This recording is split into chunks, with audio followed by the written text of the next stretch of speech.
So we're here at the Indy Expos. I'm Adrian, and John, how are you, mate? Yeah, very good, thank you. How are you? So not too bad. So please tell me more about -45 and how it's developed since you've created it. So it's on a bit of a journey at the moment, actually. So -45 dB, we came to market 18 months ago, or just over. Actually launched at the Convex Awards in 2024. Not the Convex, International Convex. And since then, it's kind of it's grown exponentially. So the trajectory at the moment, UK and Europe, is doing really well. So the organisers and agencies have sort of taken to it really well, and I anticipated what would happen would be, as soon as like agencies got hold of it, that they would take it sort of across the world for us, and we're kind of seeing that really. So we've recently opened up in the Middle East. So we've got a full setup over in Dubai, servicing GCC. So Dubai, Saudi, Abu Dhabi, Qatar, etc. And I've recently just got back just over the weekend from Vegas, doing the soft launch out in Vegas. Not that it went particularly to plan, but I'm sure we'll come on to that. But so yeah, it's the trajectory of it is it's astounding, to be honest with you. And it's kind of a little bit of sort of keeping hold of its coattails to try and give it some sort of guidance and shaping it where we see it. But it's going really, really well. Cool. Of course, we're one of the pods right now. Tell me the pods. Tell me how quickly they can be deployed and the scalability of it as well.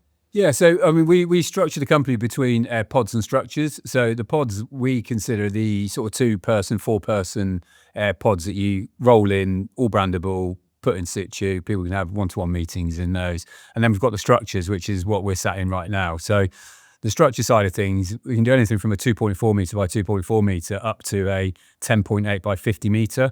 So like that's 500 meters squared of sound reduced space on the show floor.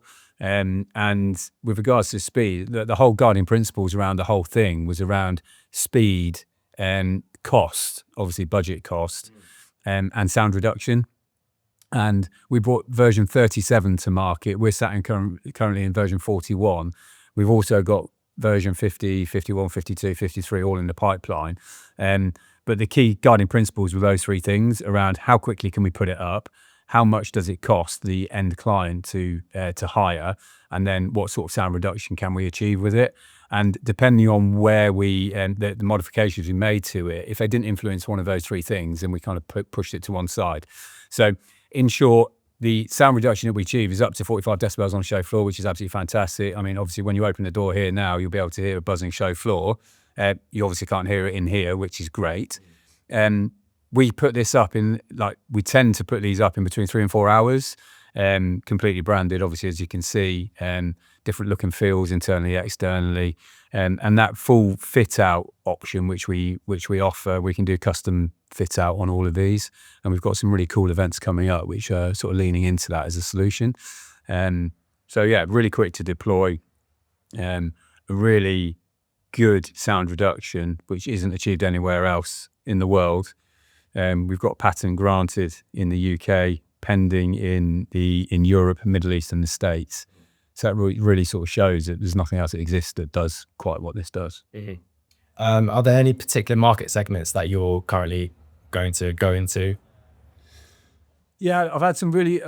Last week was a bit of a disaster. I mean, which I'm sure we'll come on to, and I'm kind of like really keen not to shy away from it, because obviously we're all in events, and we'll go through what happened last week. But the American market for me is a really, really interesting market.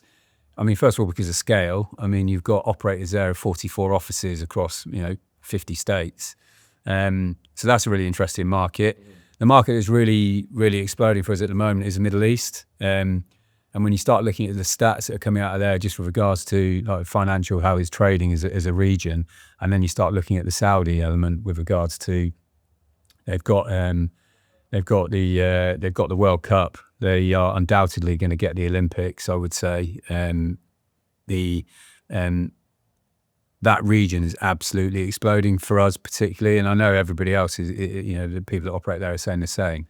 So that's a really interesting market for us. I think the two key ones that I'm really keen about actually after those is probably India and Nigeria are probably the two areas that we'll probably focus on next. I think the Indian market is absolutely incredible. It seems to be exploding probably more so than sort of Middle East. And I think the Nigerian market or the African market, I think they are a sleeping giant in this. And I think they'll probably be the next ones that we'll probably concentrate on, I'd have thought.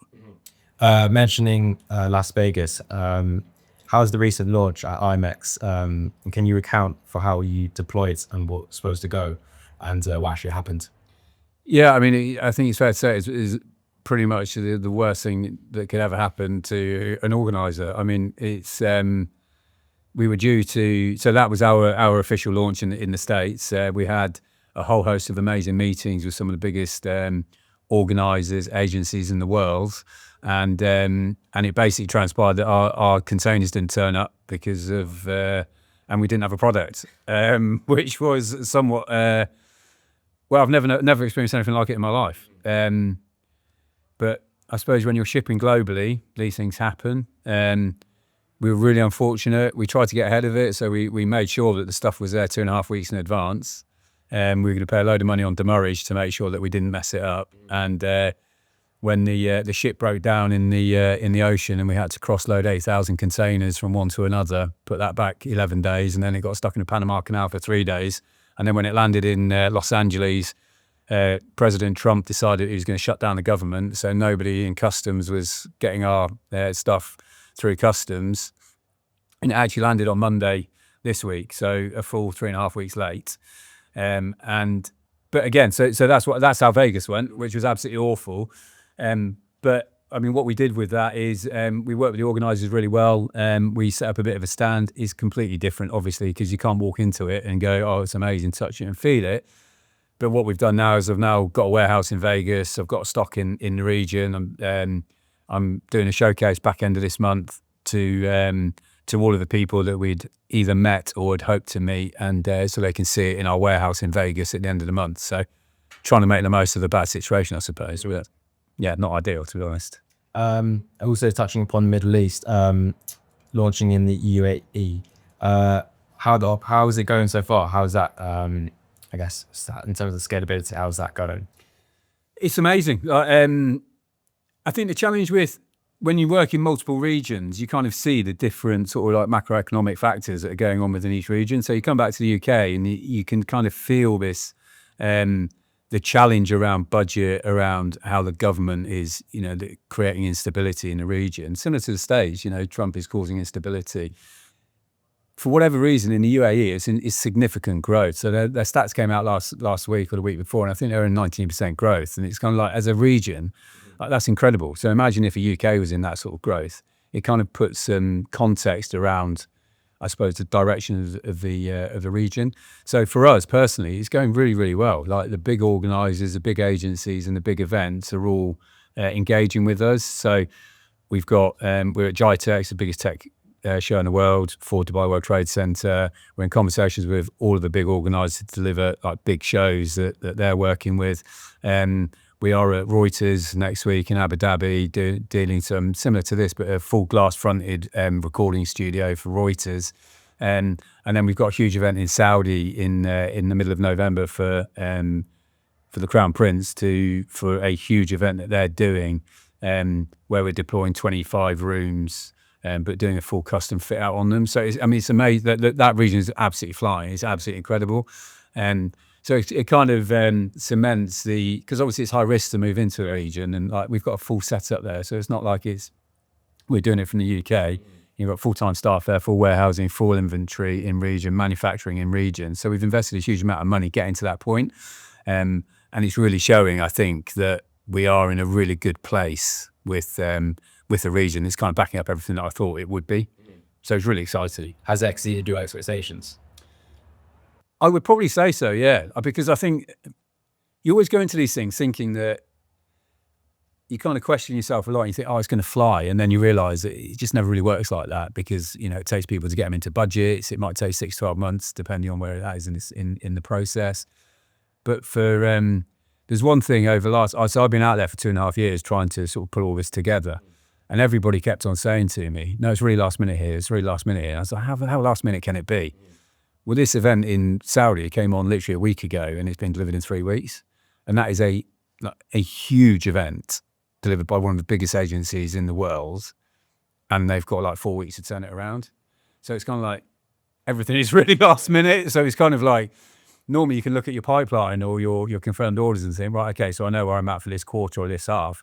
I mean, that could all change on Monday out there because you could get 4 events that come in and it just like it explodes. So, but yeah, it is exceeding everything we thought it would be. Nice. Tell me about the next 12 to 24 months. What do you have planned? What's the goal? For me, cement UK and Europe, because obviously that's very, very critical to us. I think grow the GCC region exponentially. I think that area for our product, particularly our outdoor product, which we are deploying our first outdoor structure on Christmas Day, actually in Abu Dhabi this year for a client. To grow that would be great because I think there's a good market for that with regards to sort of temporary events or temporary structures rather for events. I'm really keen for America because of scale. Yeah, I think that if we can, I say break America, I don't, that sounds quite grand and ambitious, but I'm not a traveling band, but if we could get a decent market share in America, it'd be amazing. But then explore sort of like that Indian, African market, because I do think in the next 3 to 5 years, that's where sort of business will be coming from. I think if we could accomplish that in a couple of years, I'd probably be quite chuffed. Who knows? Yeah.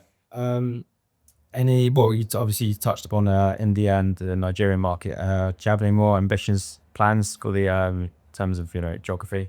Yeah, like ultimately, the whole reason I set out on this was I think this product will be ubiquitous within the event and exhibition industry. So I think that there's a bit of a groundswell at the moment that this will be the expectation. Like people will expect to be able to offer sound reduced structures at a cost-effective rate for exhibitions and events globally. So I'm trying to create that market, and again, that sounds very grand and ambitious. And there are other people that do spaces curated really well, and there's nobody that does what we do, and there's nobody that can create what we can create. But there are other players in the market that do different things. But I want this to be a global. I want this to be a global thing. I want this to be across every single region. And some of the conversations that we are having now, even about realistically, I think I would imagine we'll probably be in Australia next year because of various things that are going on within that region. And so we're not gearing up for that at the moment. But depending on what comes on and what opportunities arise, and we will sort of seize them if they are viable for the business. But it's a really exciting time for the business. I mean, it's I've never been part of something that has grown or scaled this quickly. I own Thorns Group, which is a furniture company in the UK, and obviously it's a very well-established business. And the difference between that and this they're quite stark. I'm not getting phone calls from Shanghai saying, "Can you come out and do this event for Thorns Group?" But I'm getting that probably every week for minus 45 dB. So yeah. I guess any more new products lines in the pipeline? Yeah, as I say, so we are a really IP-led business. So it's all about the development of the product. We've done an awful lot of development over the last 24 months, and the next stage of it is this pipeline of what do we focus on with regards to the other 20, 30, 40 developments that we've got in the pipeline. So we've got a whole host of ideas about how we can grow, shape and mold what this product is and offer additional lines to what the product is. The key bit for me, I think, is that outdoor piece, because I think that when you start looking at what the event market looks like, and particularly when you get away from, because we're so conditioned with regards to the weather in the UK, you've got a window of like 3 months in the UK, if you're lucky. That's if you're very lucky. You can never tell, can you, in the UK? But in the Middle East, that's inverted. So you've actually got 9 months of decent weather, and it's actually the opposite way, really, because when it's the summer there, it's a nightmare. So you've got a different type of challenge over there. But the outdoor product for me is kind of where I really see that the next serious, like, game-changing development will be. And we've got one. We have one ready to go. But it's about choosing the right time to launch out, because we're still quite young as a company. Yeah. Although we have got a big infrastructure behind us, It's choosing the right time to bring that to market. And inevitably that will be driven by contract. So if somebody comes up, say LA28 comes to us and say, can you build our media centers? That's probably what might drive it. Yeah.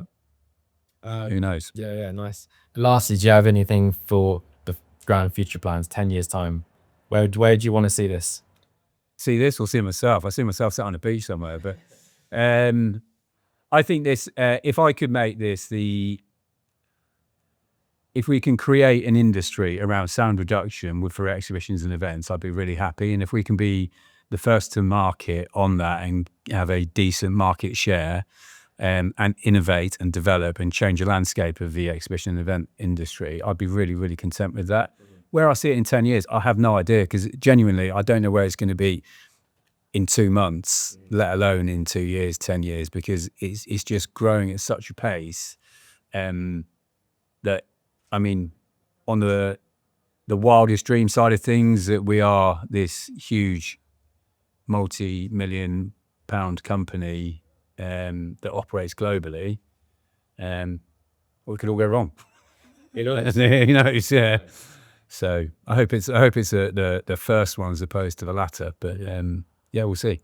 Nice. Exciting. It'll be an exciting ride, whichever way it goes. It'll be exciting. So, John, thank you so much. cheers, pleasure. Thank you. Cheers.